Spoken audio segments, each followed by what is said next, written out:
Ladies and gentlemen, do not adjust your set. I am Hitman Cos. Welcome to your official predictions for both Clash of the Castle and for NXT Worlds Collide. And of course, I'm not alone in this endeavor. Please welcome, as always, the humble man, Gary. Welcome to the Contracts. Yes. What's good, my man? Cos Payton. What's goody, y'all? What's goody? You already know, man. Ready to get into this? Yeah, you know it. Alright, man. Well, start things off for Clash at the Castle. We have Edge and Rey Mysterio versus Judgment Day in a tag team match. I'll be honest. Considering this was put on the card at the last minute, part of me really doesn't. I'm really not looking as forward to it as I would normally. I got you perfectly. Honestly speaking, I feel you on that. And what I think is going to happen is I did think it was going to be Edge and Rey winning, but I think we're going to see what one of the rumored things is going to be, and that was Dominic turning heel and cause them, and then I think he's going to cause Edge and Rey to lose for Judgment Day, and then he's going to join Judgment Day.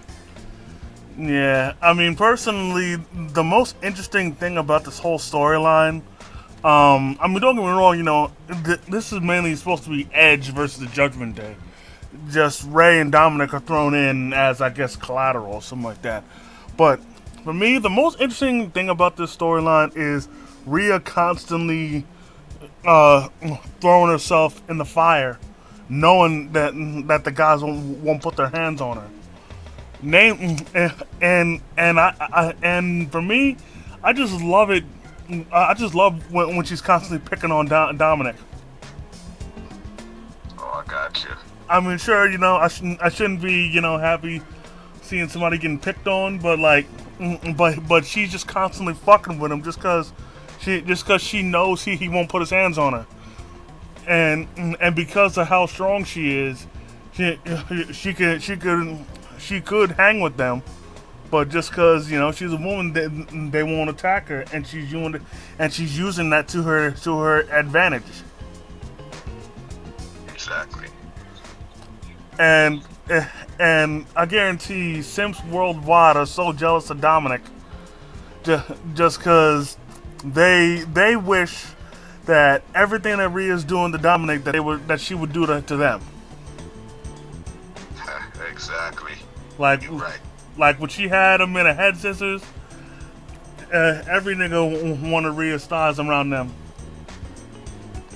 Right. But of course, their head facing a different way. If you catch my drift. Oh yeah, exactly.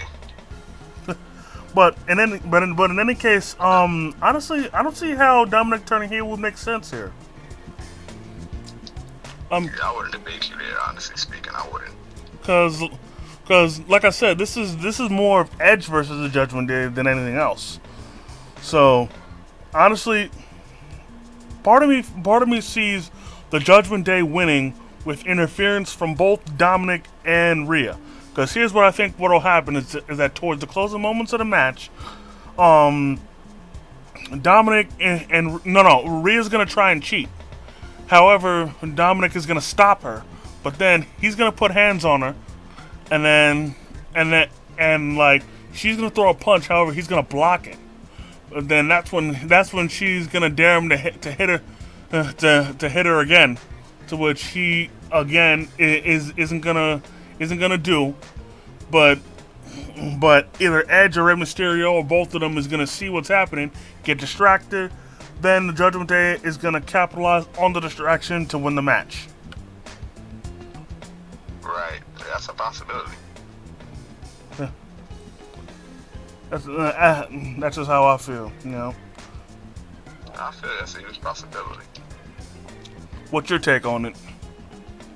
I see what my take on it is just like, yeah, that's a big possibility what you're saying. So yeah.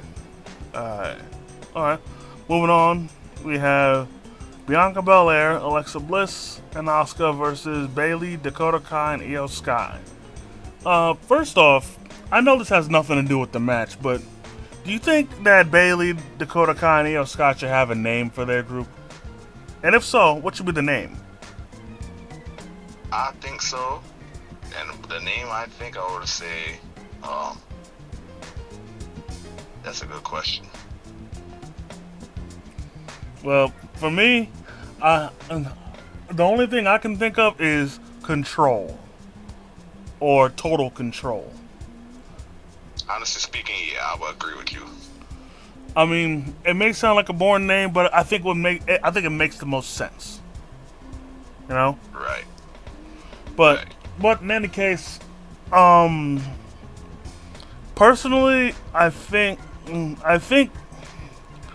Bailey's crew should win for two reasons. One, they need the momentum boost after Dakota Kai and Io Sky lost the women's tag team tournament finals.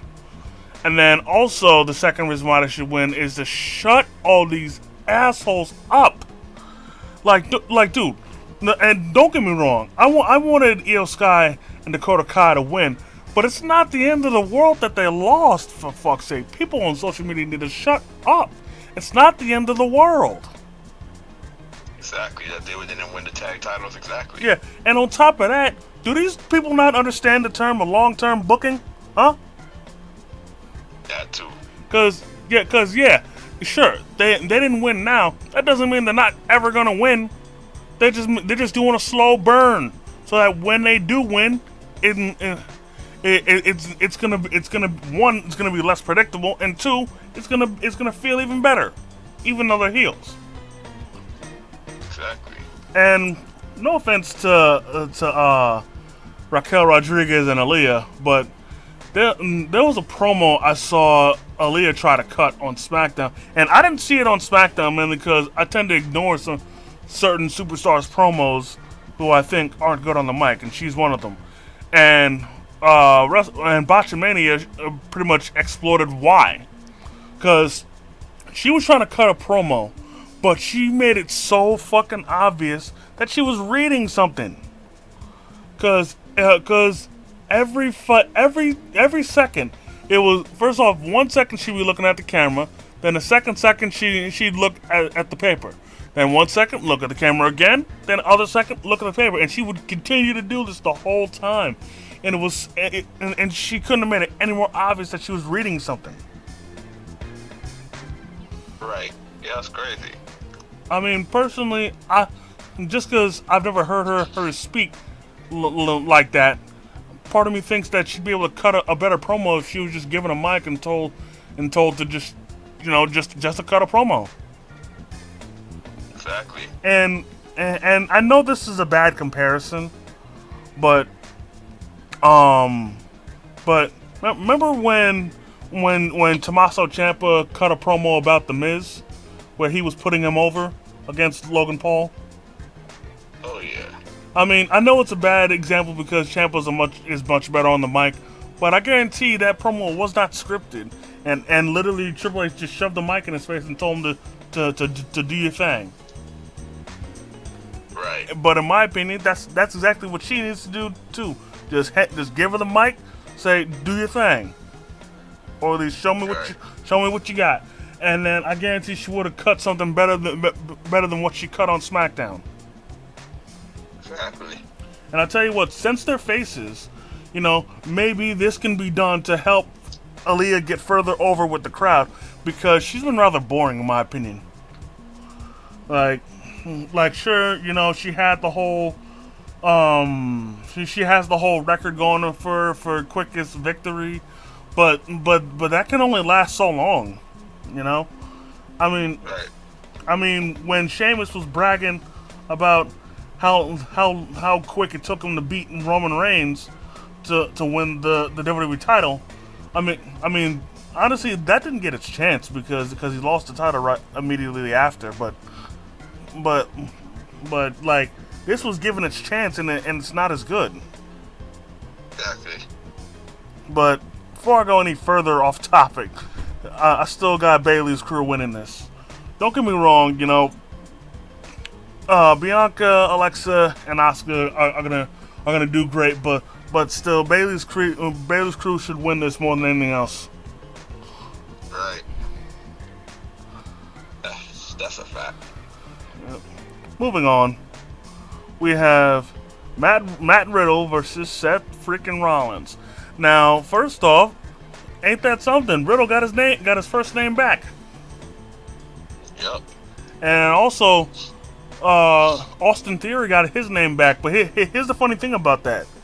There's reports coming out saying that Theory didn't want his first name back. Oh wow, that's a shocker. And I mean, hey, if he wanted to say Theory, hey, just say let him be Theory.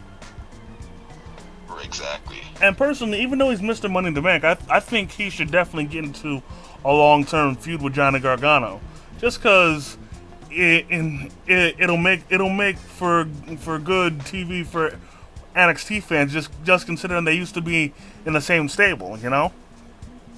Exactly. It would make for a very interesting watch. Anyways, back to the match. You know, I'll admit, man, the little interview they cut was great, and I definitely got caught off guard when Riddle started dropping the F-bomb. Oh yeah, me too. But I tell you what, I find it a little funny that like he could bring up Seth's family, but when Seth brings up his family, you know, he gets all pissy. Oh yeah. I mean, personally, it makes him look a bit of a hypocrite, but hey, you know, it is what it is. That's a fact. But honestly, I expect nothing less than a banger from them two. But I think it should be more than just a singles match now. But hey, right, that's a fact. Just because, you know, they fought in the parking lot and everything, you know, and everything that's been going on, maybe we should have like a Falls Count Anywhere, no holds barred or something like that. Oh yeah. I think so too. Well, moving on. I'm really looking forward to this match, especially what happened on SmackDown. We have Gunther defending the Intercontinental Championship against Sheamus. Now, this match, I honestly hope will tear the house down, because the build for it has been great. Oh yeah. Like, exactly. Yeah, like first off, their in-ring promo definitely caught me off guard, where Ridge Holland and Butch were fighting Ludwig Kaiser, but while they were all fighting, freaking Gunther and Sheamus were just grilling each other, not moving an inch, man. It's the time stood still for them, man. That shit was beautiful. Right. And then once the fighting stopped, they both held their respective team back. That's a fact. And don't get me wrong, you know, Gunther's been a good Intercontinental Champion, but I honestly want Sheamus to win just for the completion, you know, because we've covered it multiple times on this podcast that Sheamus has done everything with little left to do, and if he wins the Intercontinental title, he'll be a Grand Slam champion, and he'll be one of the few people that will have done almost everything in this business. Exactly. Like if he wins the title, literally the only thing he has to do is win the Universal title, and he will have literally won every single thing there is to win. That's right. Because, I mean, again, we've done this multiple times, but a million and one more ain't gonna kill people listening. But he's won the WWE title. He's won the US title. He's won. He's won the WWE title. I mean the WWE Tag Team title. He's won the SmackDown Tag title. He's won the Raw Tag title. He's won King of the Ring. He's won the Raw Rumble. He's won Money in the Bank. Like, exactly. like the only person that can compete with him in the WWE that's still wrestling as far as completeness for their resume is The Miz. Right, of course. But for Miz, the only thing he needs to do is win the Universal title and win King of the Ring. Right. But still, I number one, I want Sheamus winning this, and two, I want this to be a major hard hitting brawl.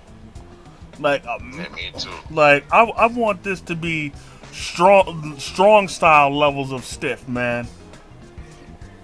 Yeah, me too, man.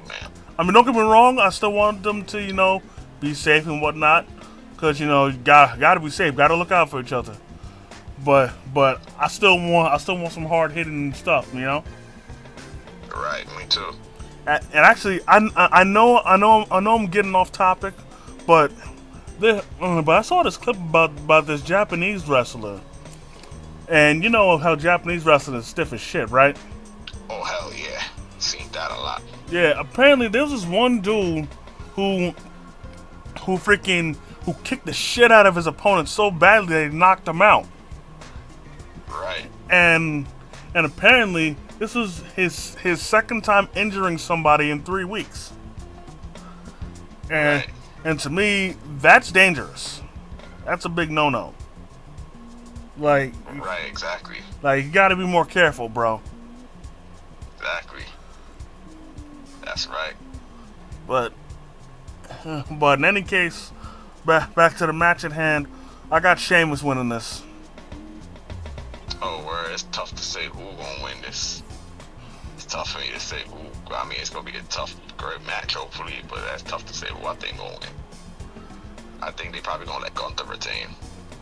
I mean, here's the thing. Given how we've seen Gunther perform in matches, this match, in my opinion, should go on for a good minute. Like, honestly, it has to be, in my opinion, no less than 15 minutes. Right. And they need to bring every kind of power move they have in their arsenal. Right. And I might be reaching with this, but part of me feels that Ludwig Kaiser and the Brawling Brutes shouldn't be ringside. Oh, word. That's a fact. But who knows? But maybe they might add to the tension. So maybe them being there will be a good thing. Right. But in any case, moving on, we have Liv Morgan defending the SmackDown Women's title against Shayna Baszler. Now, Oh yeah.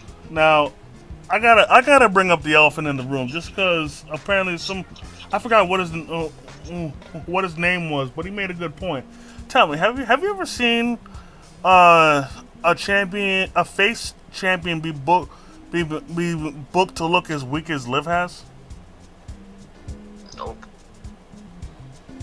And I'll say this: people probably won't believe me, but if you don't believe me, look back at the earlier episodes of the contract. Look at the Money in the Bank episode.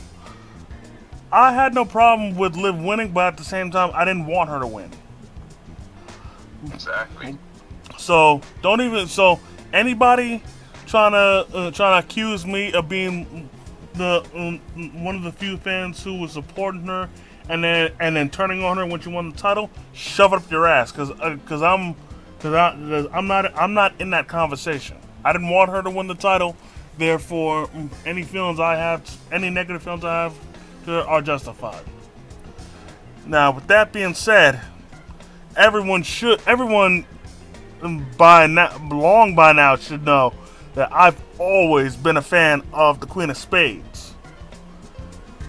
And Oh, yeah. y'all can look deep into my IG and see that I have always been a major supporter of Shayna Baszler. When ever since her days on NXT, I have loved every single minute of her of her on camera, from her days of bullying the shit out of Dakota Kai to just brutalizing any opponent that she's had in the ring, to having one of, if not the greatest reign as NXT Women's Champion. Freaking, there was nothing Shayna could do that didn't upset that didn't impress me, amaze me, or make me happy. She like how strongly she was booked. She was literally being everything that was right about that women's division. Exactly. And then when she came to the main roster, they were on the right track, but then they fucked up by having her lose to Becky at WrestleMania. Exactly. Because she should have won. Becky even went on record saying that she wanted to drop the title to Shayna Baszler, and she should have. But no, she didn't. And her run so far has gone down a slippery slope. And I will admit there has been a tiny bit of redemption, because she's a two-time women's tag team champion. But still, in my opinion, that was more putting a band-aid on things rather than her getting redeemed. Exactly.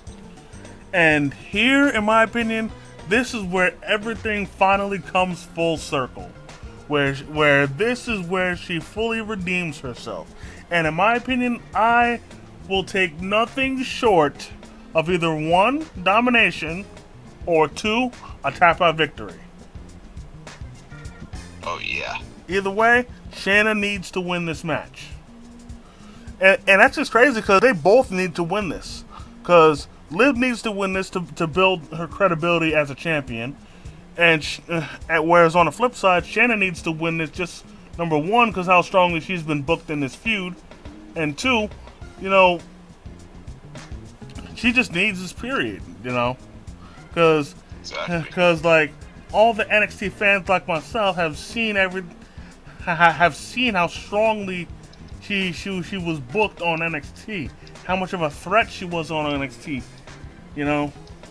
Oh, yeah. And for those who enjoy it, this will finally be the chance for her to be there. That's why I say, I'll accept nothing short of either her winning by submission or for her dominating the whole match. Like, in my opinion, she needs to do, even though it's just her and Liv Morgan, but she needs to do what she did at Elimination Chamber that one year when she eliminated everybody. Oh, man. Like, she needs to dominate like that. Oh, well, that's a fact, yeah. What's your position on it? On the match? Nah. On the match itself, yeah, I agree with everything what you're saying. Honestly speaking, I want either one to win, but I'm wondering if they're going to let Liv lose it that quick. I don't know. And I'll tell you what. If Liv wins, honestly, the only way I can see her winning without making Shayna look bad is if she catches Shayna with a roll-up, or if she gets disqualified or counted out, or if Shayna gets disqualified or counted out. Right, exactly. That's literally the only way I can see her still being champion without making Shayna look bad. Right. Moving on, we have the main event. Roman Reigns defending the Undisputed Universal Championship against Drew McIntyre. First off, I want to get this out of the way. I know it's been hinted multiple times, but I can't even front. If Drew McIntyre comes out to Broken Dreams, I'll mark out. I would. So you're walking out? No, I'm marking out. Oh, okay, yeah, I had a feeling you said that, yeah, marking out, yo. He does that too, yeah. So would I. Because, don't get me wrong, his current theme is great, but everybody named Mama let me put it this way. How people feel about Drew McIntyre with Broken Dreams is the exact same way people felt about Jeff Hardy with No More Words. Exactly. Because everybody was clamoring for him to have No More Words, and he promised that once WWE would be in front of a live crowd again, he'd use it, and he made good on that promise.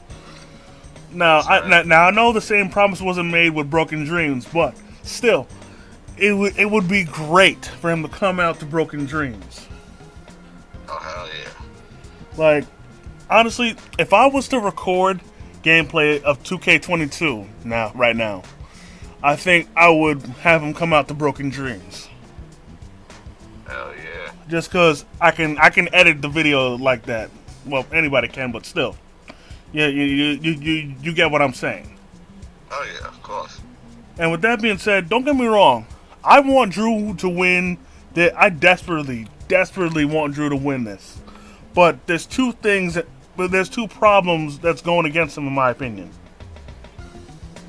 What's that? Well, actually, three if you count the Usos. But the first problem is the hometown curse. Because don't get me wrong, Wales isn't his home. He's from Scotland, but it's still more of his backyard than Roman's. Right. And like I said, hometown curse. That's the first problem that's running into. And then the second problem, this is more of a rumor. And I think you might have heard the rumor of potentially Solo Sikoa being called up. Yeah, I did hear that rumor. And if he does get called up, they're more than likely going to put him in the bloodline. And with that being said, he's going to interfere in the match. Oh. And you know, everybody knows that is not going to make sense, just because his gimmick is all about him being his own person, being by himself, not needing anyone else. You know. Right. But even still, you know, I still want Drew to win, but I can't help but constantly have those two things running through my head. I actually perfectly. I mean, I want either one to win. I love them both, so I want either one to win. I'm a huge fan of both. And I'll tell you what. Before we sign out, well, switch to the next event. I can't help but think about the fact that, you know, what's his face? The Usos don't have a match on this card, even though the seeds are being planted for a certain team to face them. Alright. And the seeds I'm talking about is Kevin Owens and Sami Zayn. Don't get me wrong, you know, I understand Sami Zayn is a part of the bloodline and all, but I honestly don't consider him an official part of the bloodline, even though people saying that he is, because he's their lackey. And right. And you know, one could argue that the Usos are Roman's lackey, which in turn would then, you know, invalidate my reasoning. But even still. Oh, got you. But and you know, the first seeds were planted when Kevin Owens was facing Jey Uso, and Jey Uso wanted him to strike Kevin Owens with the chair, but he couldn't bring himself to do so. Right. And the thing was that he was already on shaky ground with Jey Uso, but now this is gonna further drive the wedge, and then eventually what I think is gonna happen is that Kevin Owens' words is finally gonna seep into Sami's head. Then he'll turn on the Usos, turn face, and then him and Owens face off against the Usos for the titles and win. Right. And it should be pretty obvious because Kevin Owens has made it perfectly clear. He's even said it multiple times on record in, I think, interviews that he's always win. Like since day one, he's wanted to win the tag titles with Sami Zayn. Right. So, and with Triple H in charge, this is the perfect time to do it. Like storyline wise, they're in the perfect position to do it. Right, exactly. But that's gonna do it for Worlds Collide. Now switching gears to. I mean, That's gonna do. yeah, That's gonna do it for Clash of the Castle. yeah, Clash of the Castle. My fault. That's gonna do it for Clash of the Castle. Now we're gonna switch to Worlds Collide, where Right. pretty much every match is a unification match, except for a few. But in any case, let's start off. We have the A champ, Carmelo Hayes, facing off against Ricochet for the NXT North American title. Honestly, I expect this match to be like ridiculously fast paced. You know what I'm saying? Right. Oh yeah. Just given the high octane offense that they both can perform, I expect this to be off the walls. Right. And honestly, I'll make this perfectly clear. I don't expect Ricochet to win this at all. I honestly feel that he's only on here on the card just to give the fans a great show, and then he's gonna be back on SmackDown, which I got no problem with, you know. Oh yeah, same here. Cause Carmelo Hayes, even though he's been a great North American champion, he honestly needs to be he needs to stay in NXT for the moment, just to further build his stock, and plus he also needs to be down there to help out his boy Trick Williams, because I'll say this, Trick Williams is excellent on the mic, and he has outstanding charisma, but he still needs help in the ring. Oh right. And that's what he's gonna get with Melo still being there. Right. And the thing is, literally, once his in-ring skills get up there, then both him and Melo will be then they'll both be ready. Right.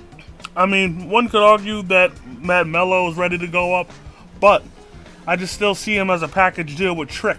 But Trick isn't ready. Right. Yeah, that's a fact. But in any case, I see Melo still winning this match.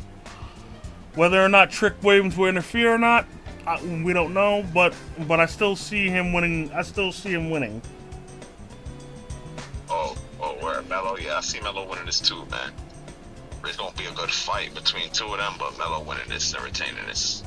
And I'll tell you what. Based on his entrance on Heatwave, I can't wait to see what kind of special entrance he'll have for this pay-per-view. Yeah, me too, man. Because the one he had for Heatwave was so dope, man. That shit was he literally was on some Dream Team shit. Oh word. Like that shit was awesome. And honestly, Ricochet needs to also have a special entrance, in my opinion. Oh word. But that's just me. I got you perfectly. Up next, we have Katana Chance and Kaden Carter defending the NXT Women's Tag Titles against Doudrop and Nikki ASH, or the former Piper Niven and Nikki Cross. Right. Speaking of which, apparently there have been subtle hints and signs that Nikki is gonna switch back to being Nikki Cross. Personally, as much as I would love for that to happen, I doubt it. The reason why I doubt it is because people are forgetting that Nikki ASH was her idea. Right. Like,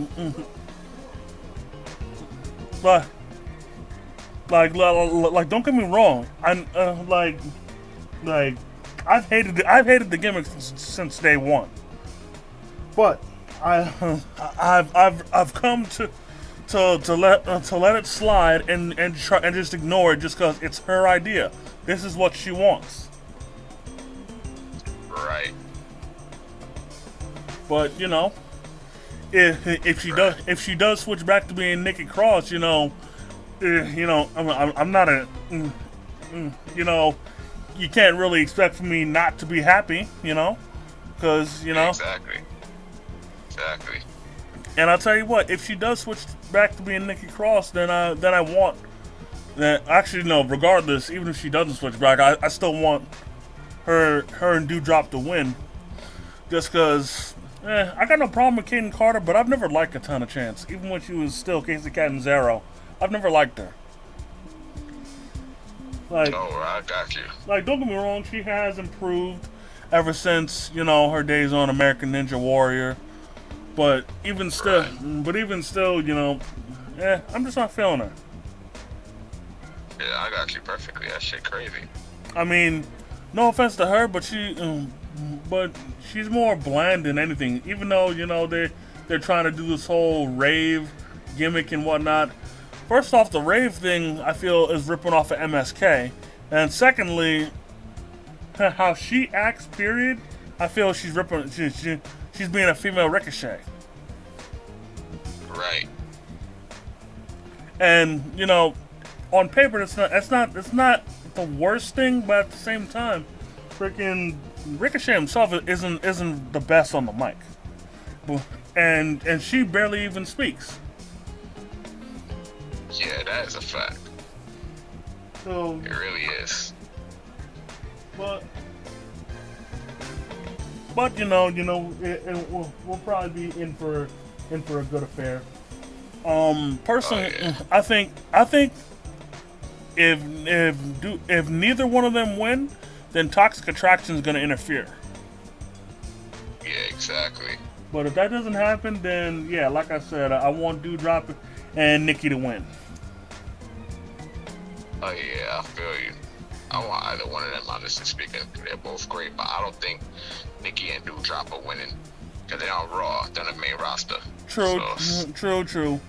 And I'll tell you what, just like with Ricochet, with Doudrop and Nikki, I'll tell you what, there is one wrench when it comes to the possibility of them winning is Dolph Ziggler, because back when he was on Raw, he won the NXT title. So you know, so if they can do it, then hey, I don't. Then there shouldn't be a problem with them doing it, you know? Oh yeah, that's a fact. So hey, you know, anything's possible. That's right. Moving on, we have Mandy Rose defending the NXT Women's title, Meiko Satomura defending the NXT UK Women's title, and Blair Davenport also being there in a triple threat match to unify both titles. Jesus. Now, you know, for those who don't watch NXT or haven't watched NXT UK, the reason why Blair Davenport is in this match is because prior to NXT UK shutting down, she was the number one contender for the NXT UK Women's title. So she's basically getting the match that she earned. Right. So, because, like, don't get me wrong, the unification match needs to happen because NXT UK is going on a hiatus. I mean, because they're expanding to NXT Europe. But even still, she still owed a title match because she earned the right to be number one contender despite the company shutting down, despite the brand shutting down to expand. Right. Now, going into this match, I'll be honest. I don't watch NXT UK. At least not like that. So I don't know what Meiko brings to the table. But considering that she's been nicknamed the final boss, I expect her to bring Asuka levels of dominance and toughness. If not more. And exactly. And Blair, I've only seen her match, but I have seen her wrestle as Bea Priestley. So she's definitely going to be putting in some great work. Of course, then there's Mandy Rose. You know, she has for all the times of her being champion, she has showed and proved. You know, constantly put on decent to good matches and whatnot. But honestly, for every person winning in this match, I'd say Mandy Rose needs this win the most. Because Oh yeah. ever since she first won the title, everyone has kept trying to devalue her, unvalue her, or make or think of a way to discredit her reign so far. And like no matter how many times she's won clean, because despite what people may think, against Zoe Stark she did win clean. Exactly. You know, people still tried to discredit her reign. And honestly, with her winning, this should, and also she has to win clean, even though in a triple threat match there are no rules, but still. But Yeah, that's right. but still, you know, she has to win clean mainly to further try and shut people up, because if she wins this match and wins both titles, especially if she wins it clean, that should shut people up. That's a fact. Because she's beaten two of the very best on NXT. And to beat them clean, like, you know, this should finally drive home the point that's been trying to make, that she's more than just a pretty face. That she's able to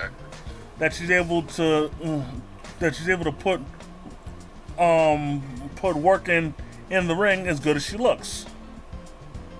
Yeah, that's a fact.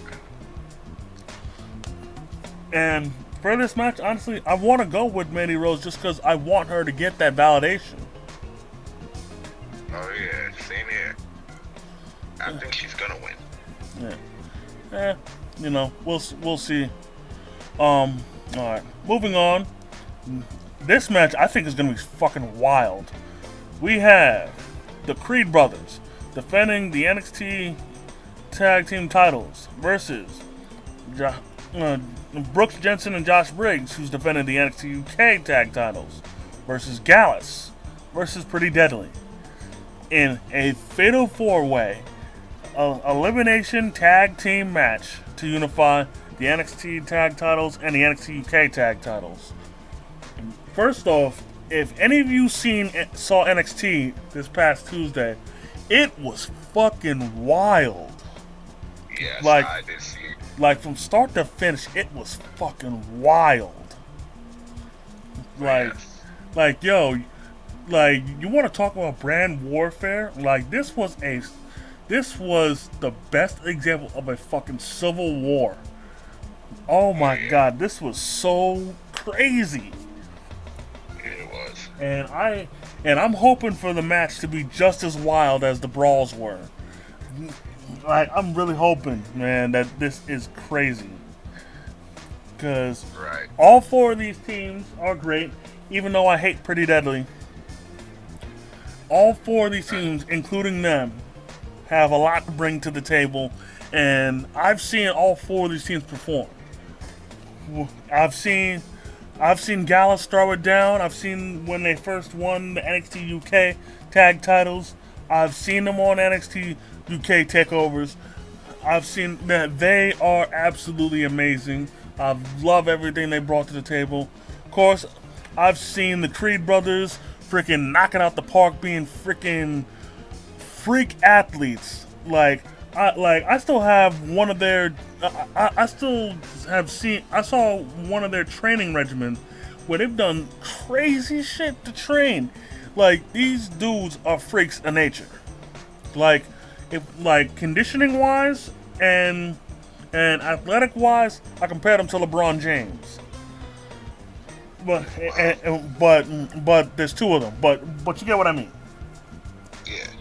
And then Pretty Deadly, despite how they dress, and how they carry themselves, they put in work in the ring, and I won't put that against them. And Jensen and Briggs have slowly risen up the ranks as two hard-hitting duos. You know what I'm saying? Like Right. Like honestly, they're almost as stiff as Strong Style, and they're putting it down And because I didn't watch NXT UK, I didn't expect them to win the UK tag titles, but here we are. So Right. so honestly, this should be crazy. Right. Yeah, I think it's gonna be. I think that's gonna be one of the best matches of that. Yep. And honestly, we talked about Carmelo Hayes and Ricochet's match being 1,000 miles a minute. I think this will be just as fast paced. Right. It's great, but we'll see when it happens. Right. Who you got for the match though? I got the NXT Tag Team Champion. You got the Creed brothers? Yup, couldn't take in everything. Honestly, I got either them or Gallus. Cause Oh, I got you.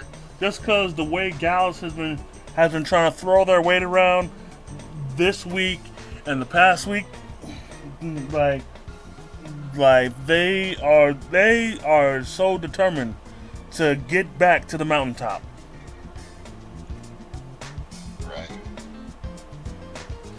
Moving on to the main event, we have the NXT champion Braun Breaker against the NXT UK champion Tyler Bate to unify the titles. Honestly speaking, that too is gonna be a great ass match. Honestly, it's gonna be, and I got Breaker taking it all. I'll tell you what, I want Tyler Bate to win, but I'll tell you one thing. If there was one thing that any of the former champions that appeared on NXT said, Braun Breaker should listen to what Ciampa said and take it to heart. Do Exactly. not underestimate Tyler Bate, because Exactly. he will make you pay. That's right. Because I've seen what he can bring to the table. I've seen a lot of his matches. Do not be fooled by his height. He is a lot stronger and a lot tougher than he looks. Oh yeah, that's a fact. But of course, any idiot knows that he's 1/3 of British strong style. But even still, this nigga's tough as nails, and he's strong as shit. So That's a fact. So don't get me wrong, Jordan Devlin gave Braun a run for his money, but I guarantee Tyler Bate is gonna give him even more hell than Devlin did. Oh yeah, that's a fact. And honestly, I just think that his strong style nature is gonna help him win. Sure, Jordan Devlin still has that strong style of his own, but he more used it in a defensive way rather than offensive, because he did it more to resist his attacks and try and shake Braun off rather than trying to attack him, which in my opinion is what cost him the match. But for me, but with Tyler Bate, I guarantee he's gonna be throwing everything, including the kitchen sink, at him, and Braun's gonna put him through hell as well. But he's gonna have a good amount of left to hang on and give him the business to win the match and take the NXT title. That's a fact. And this whole pay-per-view, honestly, shit, man. Both events have a great card, but I think this might outshine Clash of the Castle. That's a possibility. Like, I have a strong possibility that I have a strong feeling that it's gonna outshine it. Yeah, I think so too. But all answers will be questioned. All questions will be answered Saturday and Sunday. Yes. And with that being said, we've come to the end of the contracts. I definitely want to thank each and every one of y'all for taking the time out of your busy schedule to come and rock with me and the Humble Man. I definitely want to thank the Humble Man himself for coming through and spitting his wrestling knowledge. Oh, you already already know that's a big fact, my nigga, and we always gonna do it. We always gonna do it, and we will be right back at you with the results. Yep. So y'all keep it locked for the results to first Clash of the Castle, and then afterwards, and then the day after for Worlds Collide. So until then,